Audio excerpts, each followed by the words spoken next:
Hey everyone, this is Tell the Truth Sports Radio. I'm going to tell you the real truth about the NFL this weekend. Great weekend, exciting games, crazy games. There was a lot of choke jobs. It was just coming up short under pressure and making horrible mistakes, bad coaching decisions. It was just a lot of mistakes that are going to cost teams divisions and playoff standings and all of that. Now, Dallas Jacksonville is the first choke job because that's the biggest, most talked about game other than the choke job of the Colts on Saturday. But this was the bigger story because it was Dallas. They're up 27-10, and they are not only up 27-10, they're doing it against a solid up and coming Jacksonville team, and they look every bit of the Super Bowl team you think they could be. Dak, Pollard, CeeDee Lamb, even the backup tight end even got in action when they scored a touchdown. I believe it was to Peyton Hendershot. Terrific pass by Dak. And then they're up 27-10. And then it was an amazing dime drop by Trevor Lawrence to Zay Jones, who's a great combination. I'm learning more about Zay Jones. This educated me. This game, 59-yard touchdown pass. It was thrown like an all-time great ball that dropped right into his hands. That is how you throw a guy open who's not open. Perfectly dropped into Zay Jones's hands. That's what the great quarterbacks do. All right, 2nd and 18. And Dak is doing this too much. He leads ever since he came back. He leads the NFL in interceptions, and this was another interception in his own territory, and it didn't cost him against the Texans, but they were playing Jacksonville this time, and he paid for it. Jacksonville got enough of a momentum push where they end up scoring off of it. It's 27-24. Uh-oh. And now they got momentum. They stop Dallas. They come back down, and Trevor Lawrence does what he does great and scores. And this is where I thought Dallas was going to win the game. This was a 13-play drive. 13 plays and took up 7 minutes. It was beautiful because your defense was a little tight. It was one of the most, if you're a Dallas fan, you believe you're going to win this game. It was just running and passing and methodically coming down the field, taking this young defense of Jacksonville apart. Michael Gallup, Pollard running, Zeke running. It was the way you want to drive. And then Zach to Noah Brown, 30-yard touchdown. They got the lead. Okay, now Trevor Lawrence got the ball, 3:10 left, and here he comes, but he another fourth quarter fumble that I always say ends up costing teams seasons. It should have cost Jacksonville their season. But Dallas, with 3 timeouts Jacksonville has, Dallas decided instead of running the ball, making them use all the timeouts, and now they punt the ball and they have any timeouts and they really don't have a lot of time. Gave Jacksonville a minute left. That's all Trevor Lawrence needed. Ingram made a great play, diving for out of bounds when they were driving. And then Zay Jones does what young stars do, 19-yard gain after Lawrence was flushed out of the pocket, throws the opposite way, throws the ball on the left side running, which is not easy. They get the field goal. They get stopped in overtime. I'm thinking, okay, Dallas got it now. They're driving. Their kicker's pretty good in these kind of situations. Dallas going to win the game. In my mind, I thought before the game Dallas going to come to play, and they did. It'll be a close game. I thought so. It went the way I thought, and Dallas will win. They're driving, and no, on third down, Dak throws the ball to Noah Brown, who drops it. It was a weird kind of play because he looked like he was on the ground, and the ball comes out of his hand, but I'm going to Lamb. I'm going to Gallup. I'm making sure I'm getting the ball to my stars' hands. They're not going to drop the ball. I don't like what Kellen Moore or Dak or the coaching staff came up with. I didn't like that idea. And there's a pick six, and now you lost the game you're supposed to win. And this year after year after year after year after year after year after year after year after year after year after year, Dallas makes the same mistakes. They lose the same way, get the lead, blow the lead, or not come to play in the first half, come back in the second half, come up short, give up a last second drive, or something happens. And it happened again. The Green Bay game, you're up 28-14. You blow the lead, and Green Bay hasn't done anything since. Green Bay's had a miserable year. And they lose that game. They should have lost to the Texans. Texans just can't get out of the way in crunch time. They could have lost to the Colts if the Colts don't commit that penalty and they get that interception. That could another interception where the Colts had the lead. That could have been, instead of all them points they scored late, they could have lost that game.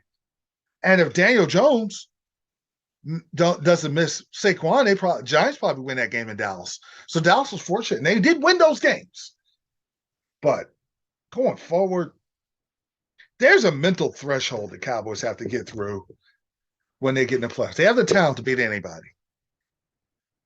They're probably, I do believe they're going to beat the Eagles this week because they're going to be up for it. Everybody's going to kind of down them. They're going to come out fired up, and they're going to take care of business against the Eagles. But it doesn't mean as much. The Eagles are going to have the division in the home field. So you're going to have to go to Philadelphia to beat them again. So I do believe Dallas is going to win this. Do I believe they're going to go Super? I don't know. I mean, they have the talent, but they've always had the talent. It's just the mental threshold. Dak throwing picks. They shouldn't. And Dak is terrific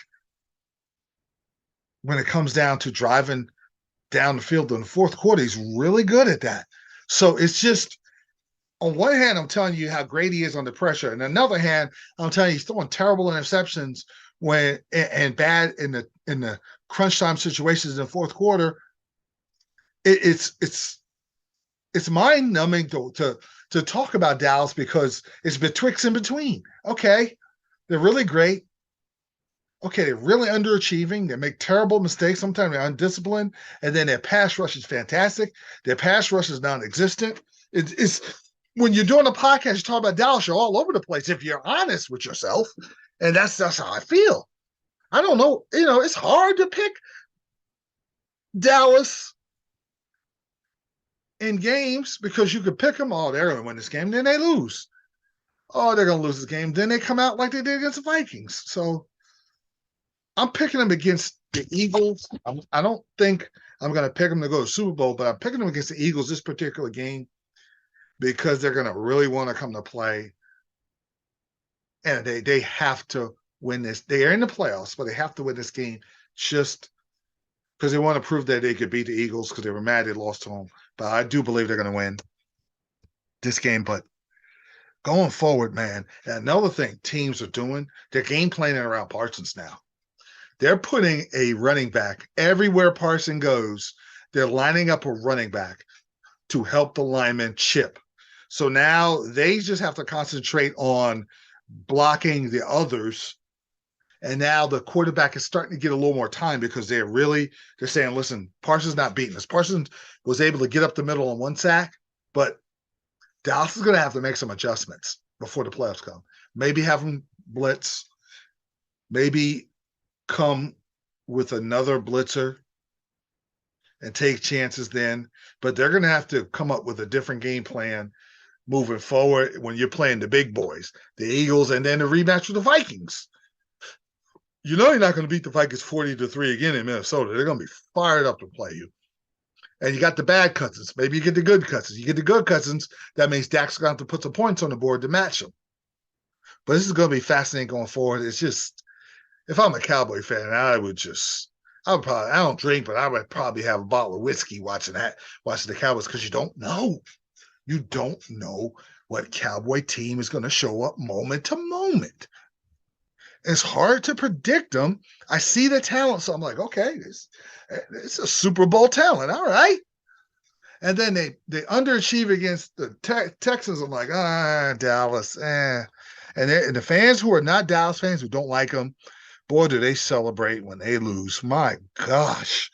I don't care one way or the other about the Cowboys. I'm just doing a podcast. I'm gonna tell like it is when it comes to Dallas, the good and the bad. All right, I want to talk about the other choke job. There was a couple of choke jobs. This was the other big choke job, the collapse of the Colts. Uh, if the Dallas game wasn't the big headline news, this would have been the biggest headline news. The Colts gave up a 33-point lead to the Vikings.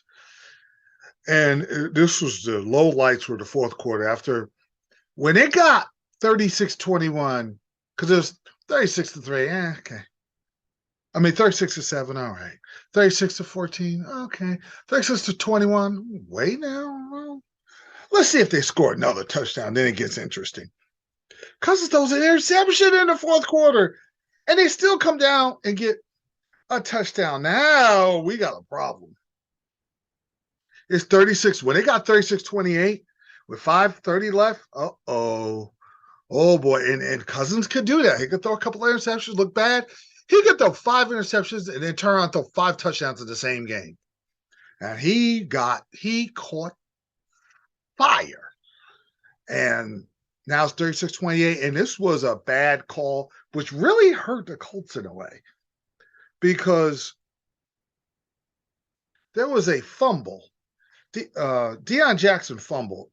And Zadarius Smith picked the ball up and scored. And the officials were lazy. They didn't really look and focus on the ball being stripped. It was a lazy move by the officials, and the replay showed the Vikings recovered, but they blew the ball dead, and it really should have been a touchdown. And if this would have cost the Vikings the game, I would have let the officials have it. But it hurt the Colts because the Vikings scored 3:28 and say they tied the game with a 2-point conversion. Jeff Saturday and Matt Ryan can milk that 3:28, try to drive down the field, kick a game-winning field goal. But instead, the Vikings, they with a horrible, dumb, unsportsmanlike conduct penalty on Smith, who was drunk with emotion. I know he's mad about the bad call, but you got to control yourself. They don't score. Colts come down and drive down the field. At the 36-yard line, Minnesota, you got to kick a field goal. 4th and 1, I know they probably – listen, Matt Ryan probably made it on 4th and 1, but the officials probably knew how bad a call they made, so they were just like, nah, you didn't make it, when he probably did make it. So now you got a make-good call to trump the bad call. Now you just made a mess of things. So if Vikings get the ball back and Cook catches a screen pass, makes a ridiculously good move and scores a 4-yard touchdown. And now, and of course, they're getting the 2-point conversion. They tie the game, it goes overtime. And the Colts defense was stout. They were holding the Vikings. And then after a while, they couldn't hold them no more. And the Vikings come down, get the game-winning field goal. And that was a choke job. And Jeff Saturday's not long for the job. He came from the booth to the field. The Colts are a mess. I would draft Bryce Young, but I don't think they're going to be low enough. But they got good talent, but they need more. They need a great coach, and they need a little more to go along with the good pieces of offense and defense. But let's talk about the Vikings. They're explosive. They're very good on defense and very terrible. Vikings are hard to figure out. They only have 3 losses. Now, they can't lose any more games. Then they'll be the 3 seed, which lends you to the fact that you may have to play the Giants. But I'm gonna do around the league after this segment. But you may have to run to a team that say for instance they have to play Giants. What if they beat the Giants this week? Then they got to turn around and play them a couple weeks later. That in the first round, and the way the Giants can play, that Giants could send them home. But if they get the 2 seed, they could win that first round game and make the Niners come to their place. If they have to go to Frisco, they're the 3 seed, and Frisco smashes the first round opponent, Vikings will go home. I will guarantee. I would think about going on FanDuel to put money on the Niners. That's how confident I am that the Niners beat the Vikings in Frisco. If it's in Minnesota, the Niners play great defense, but then Cousins is a lot better at home, and then Purdy on the road, that crowd, and then he's a rookie. It tips the scale a little further toward Minnesota, even though the Niners are a little better talent wise. I would give the Minnesota Punchers chance. I give Minnesota no chance if they don't. And they got to run the table. They have to beat the Giants. They got to win every game they play the rest of the year going forward. But that was a big time win for the Vikings, and they've pulled a rabbit out of hat twice in Buffalo, which is not easy, and then against the Colts, which they aren't great, but they broke the record for the biggest comeback in NFL history, down 33-0. And they didn't score a point in the first half and lit it up. And then even when they went through adversity with a bad call, they still got the ball back and scored. Even when they didn't score in overtime, the first time they still got the ball back and got the game-winning field goal. So they are resilient. They're flawed because I don't trust Cousins, but Cousins is what he does play with confidence, sometimes maybe too much. He'll throw a bunch of picks, but he don't care. He'll throw a couple of interceptions. I'll give him that. He's got that kind of moxie where it doesn't phase him. Now he gets under pressure, he's going to make some dumb mistakes. But if he's not under pressure and he's home, he can hurt you. And even on the road, if you give him time. But Frisco's a house of horrors for the Vikings. Other than 87, that's a place where they get annihilated every time they go out there. But it's no guarantee to get after. What first round opponent the Vikings are going to get? That's what I'm looking forward to seeing. But before I go to the next segment, I want to talk about that complete implosion by Belichick's Patriots. It's rare to see that. And now they claw all the way back, get the lead, and they just, with 2:11, carved them up, and they gave up a touchdown, 37 seconds left. Keenan Cole, terrific throw, 30-yard touchdown. I'm telling you, if the Raiders don't want Derek Carr, if I'm a team that needs a quarterback, I'm one quarterback away, I'll go grab him up. I think he's ready to be the Jim Plunkett of this era where he goes to another team, he could get a Super Bowl. I would grab him up. I just think that if I'm the Raiders, I keep him. I just think you get him the right environment and pieces. I do like him.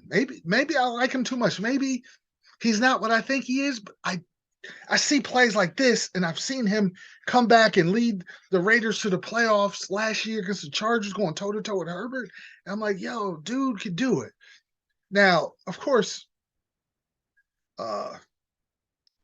the Stevenson rush when he ran 23 yards, in his mind, he's not thinking that there's no more time left. He just had a brain cramp.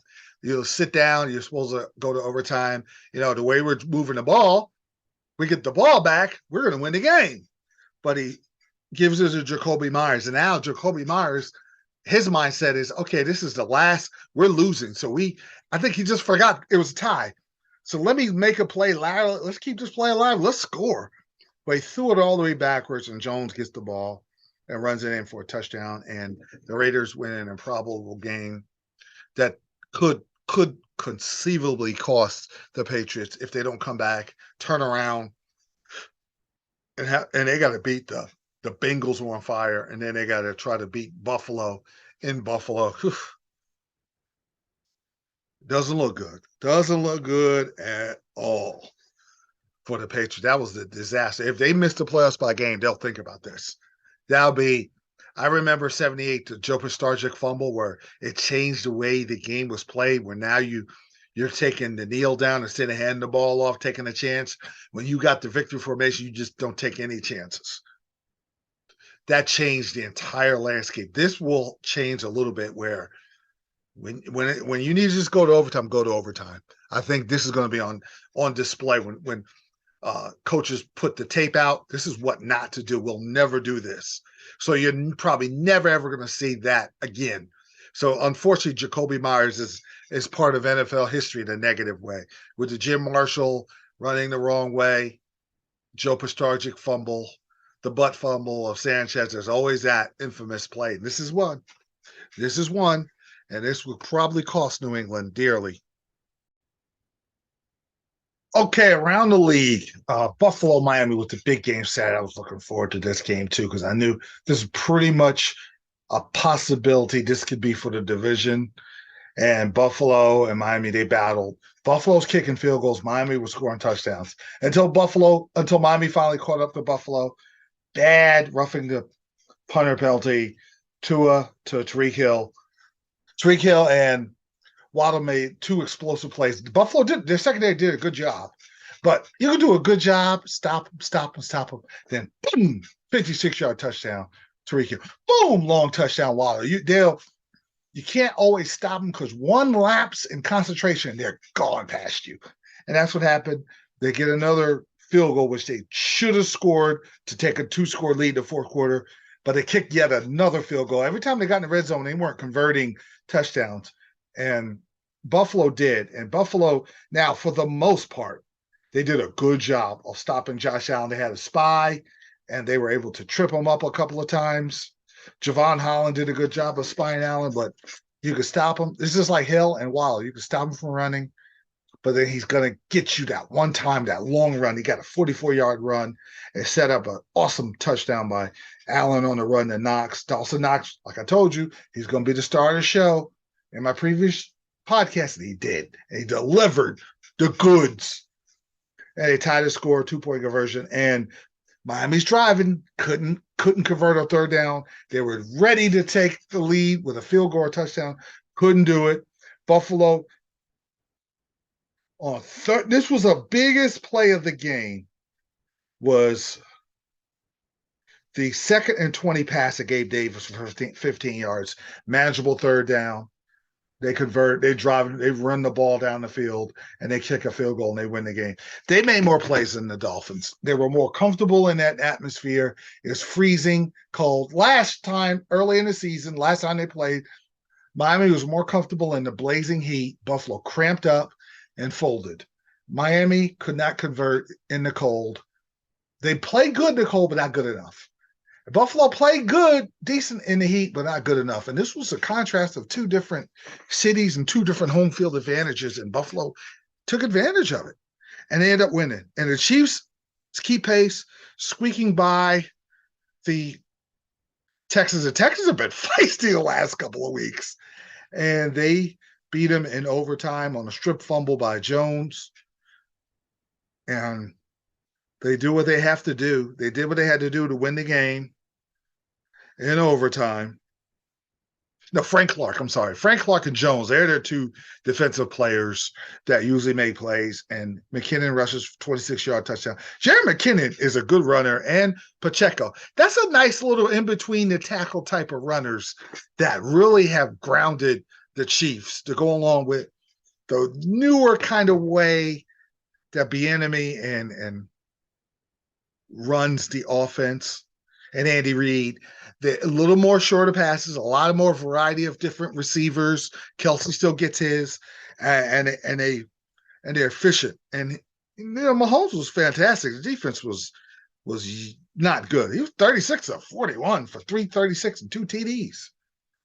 But it was just they didn't come to play, but they did squeak out a win.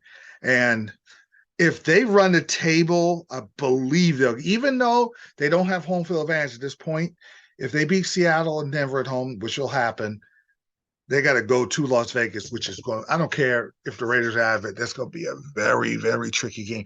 That's going to be a game they may have to go to overtime and win to get home field advantage because you don't want to go to Buffalo. You saw how Miami struggled. And I'm going to make one important point for the Buffalo fans. You can't throw snowballs. You can hurt your own. You might throw a snowball. You're not a marksman. You might throw a snowball aiming for the Dolphins to hit one of your players in the eyeball, and it could cost your team a season. This is the rule I would implement. I would make an announcement before the game. Any fans that throw snowballs on the field, it's a 15-yard penalty. Now, of course, it could be a road team doing that, but you throw and you get ejected. No throwing snowballs. Make sure the security guards see who threw it and find out If it's the opposing team, they get the 50-yard penalty. That has to stop. That was dangerous. And they were just throwing snowballs arbitrarily like they're in the playground. Come on now. Come on, people. Get a hold of yourself in Buffalo. You're better than that. There's good fans out there. But if you're the Chiefs, you do not want to go to Buffalo. And I wonder if they don't get home field advantage. Fourth quarter fumbles take in seasons and legacies and enhances legacies. Think about the Cook fumble versus Tampa that got Brady a Super Bowl and took away Breeze's Super Bowl. New Orleans was driving for that put away touchdown to move on. They were going to beat Tampa 3 times. They're going to move on. They were going to beat the Chiefs in the Super Bowl because Chiefs' offensive line was jacked up and they weren't playing as good. And the Breeze and them, they were on a roll. And that took a Super Bowl away from Breeze, fourth quarter fumble. Now, Lawrence's fumble could have been costly. That could have been the season-ending fumble, but they recovered from it. Steeler reserve running back, 2018, fumbled against Denver. It took away the Steelers' opportunity to go to Super Bowl, and it got Peyton the second Super Bowl, enhanced his legacy. Fourth quarter fumbles are costly. The fourth quarter fumble that Kelsey made against Cincinnati this year could send the Chiefs to Buffalo. I think about that fumble a lot because they were going away. They were going to go and have that put away touchdown. They were driving, and they were going to steal that game in Cincinnati, and they were good to go after that. But now they got to hope. They got to hope that New England wins in Buffalo. I wouldn't put stock in that. Their only hope is that Cincinnati they have to run the table because Cincinnati has got the home field advantage over them if they lose another game. They got the biggest Bengal fan in the world when they hope for the Bengals to beat Buffalo in Cincinnati, and that's a winnable game for Cincinnati. And then we get to Cincinnati in a minute. But the Chiefs have to keep winning. They got to win in Vegas. You don't want to go back to Cincinnati, and you really don't want to go to Buffalo. As bad as Buffalo wants to beat you. Now, it doesn't guarantee you're going to Super Bowl because Cincinnati's already beaten them in Kansas City. Buffalo's won in Kansas City this year, but their defense plays pretty good at home, not so good on the road. And you got not so good on the road against Burrow and Allen. That's a recipe for disaster. Clark and Jones will have to play out of their minds with their pass rush to give the Chiefs any shot if they're on the road. But if they're home, they're a little braver. They play with a little more speed. But on the road, they're not as good. And they have to scoreboard watch and win at the same time. And they gotta be. Buffalo goes to Chicago, which gave the Eagles trouble.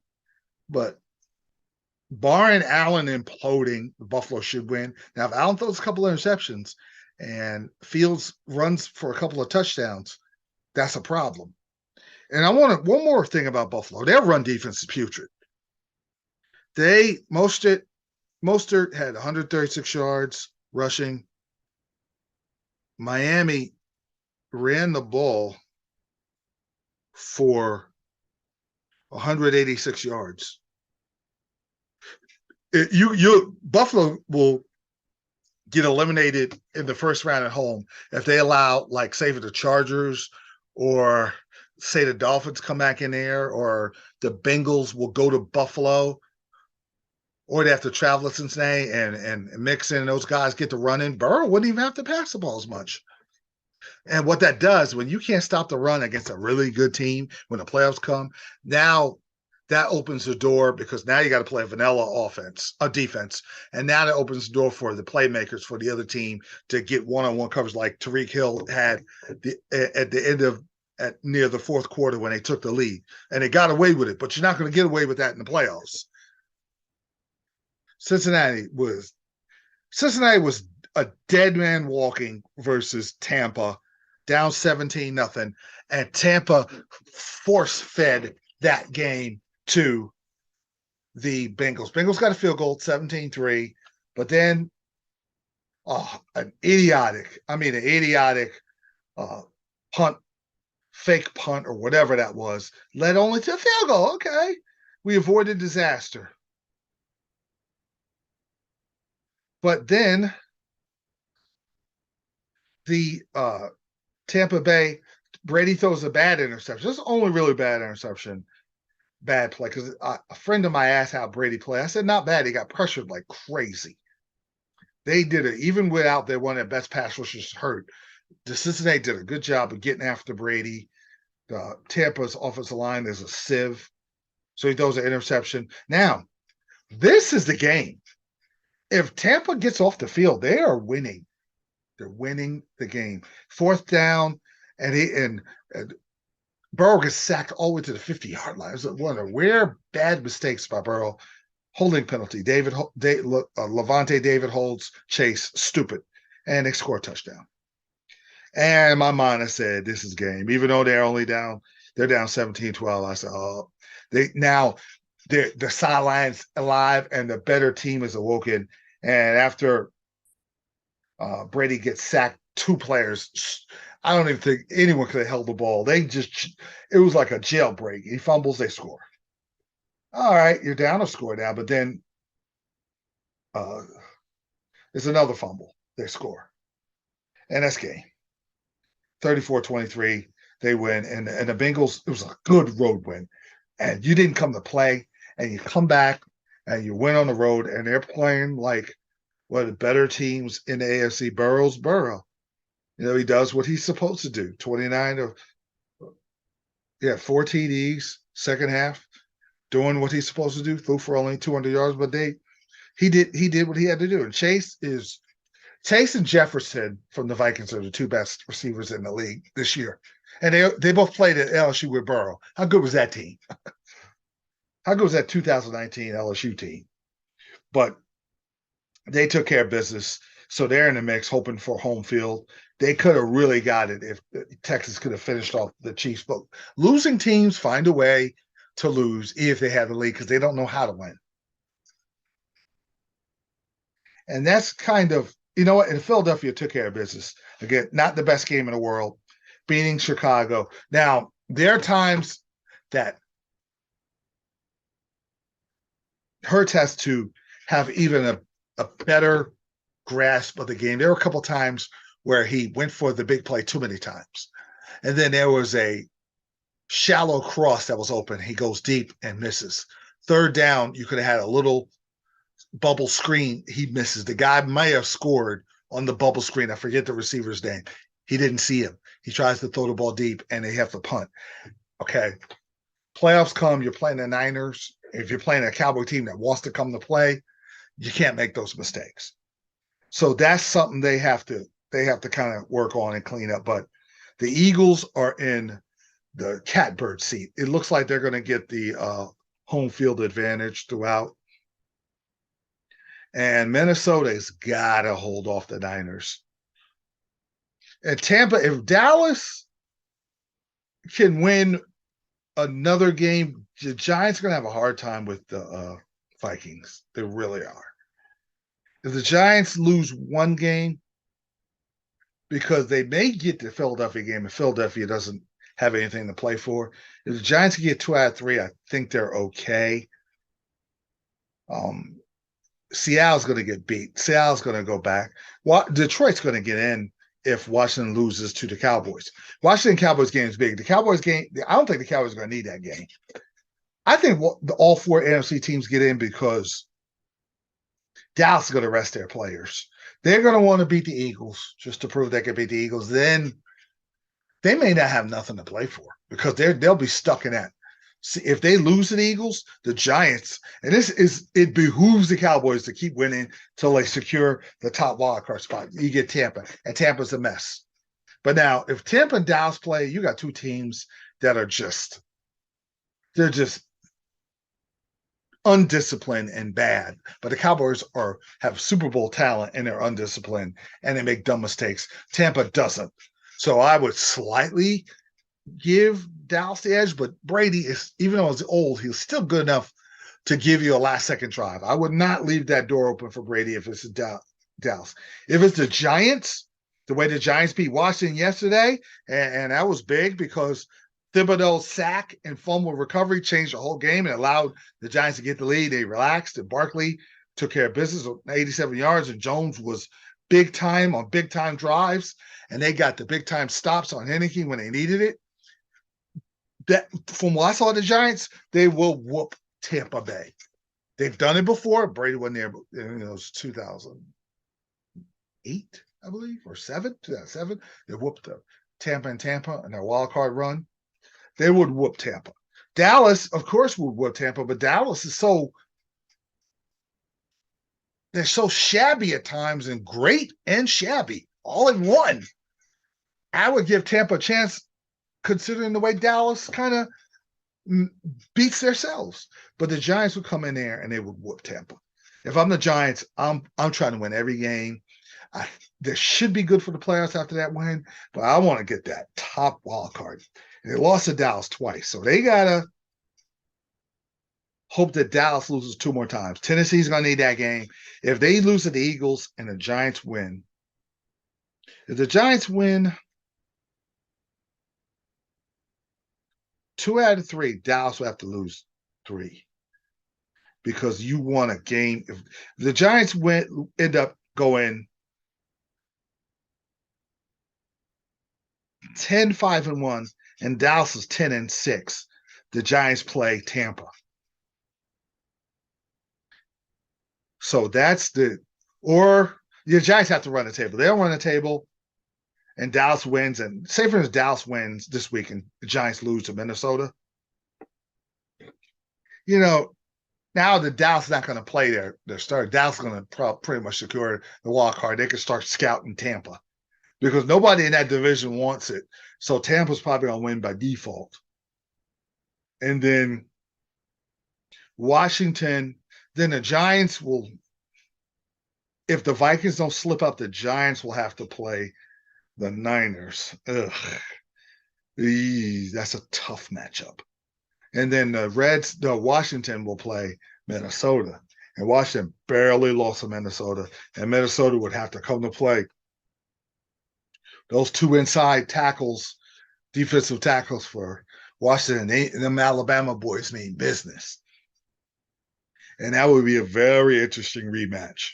And then the Eagles will just have to sit back and wait for to play either the Giants again or Washington, if that happens. And the AFC, it's Jacksonville, Tennessee is going to be the division. The way it's going, Jacksonville is on fire, and you want to play Jacksonville? I mean, here you want to deal with Zay Jones and Trevor Lawrence combination and the way ATN runs when he doesn't fumble the ball? Have fun. But if all things hold up, the Tennessee Jacksonville winner will probably play Baltimore. And the Chargers are the most dangerous team. Chargers beat Tennessee. The Chargers are my sleeper team to make a run because their safety comes back. All their players come back. They got Allen and Williams now. The tight end's really good. Eckler's one of the best running, catching combo running backs in the league. And Justin Herbert is every bit as good as anybody in the league. He doesn't have the accomplishments of Burrow. He could play with Burrow. He's very close to Mahomes, not there because Mahomes has a more experience, but he's toe-to-toe with the Lawrence and the Burrow. He's right there. They don't mention him, but I am. And we will see when the playoff time comes. I'm looking forward to the rest of the season.